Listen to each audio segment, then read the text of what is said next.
Andiamo a Verona adesso, dove è in corso il Vinitaly, la più importante fiera al mondo dei vini e dei distillati. C'è il nostro inviato.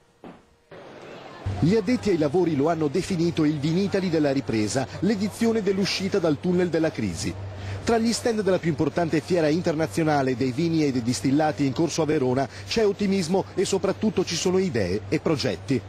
Nell'anno del sorpasso dell'export sul consumo interno, l'attenzione dei produttori italiani si concentra sugli Stati Uniti, dove la richiesta di vini di pregio made in Italy resta alta, e sui nuovi mercati emergenti come Russia e Cina. Alle aste di Hong Kong c'è stata l'esplosione dei Premier Cru francesi.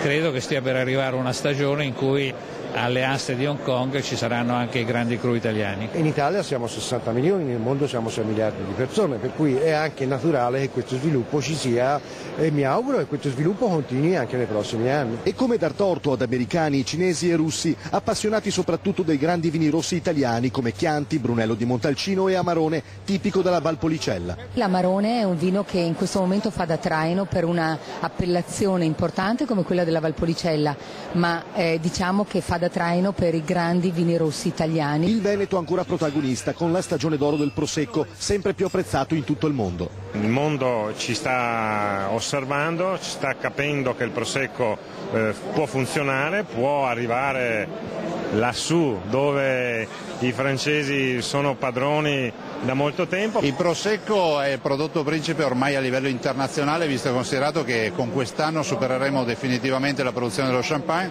quindi loro si attesteranno sui 320 milioni, noi sui 353 milioni di bottiglie, il che significa che i francesi le stiamo veramente suonando anche su questo profilo. E passando al sud, da segnalare il primo concorso nazionale dei vini rosé presentato dalla Regione Puglia. Oggi il mercato ci premia perché i vini rosati sono tra i vini più apprezzati non solo dai nuovi mercati ma anche dalle nuove generazioni che si avvicinano al tema del vino. Gianfranco Gatto, Sky TG24, Verona.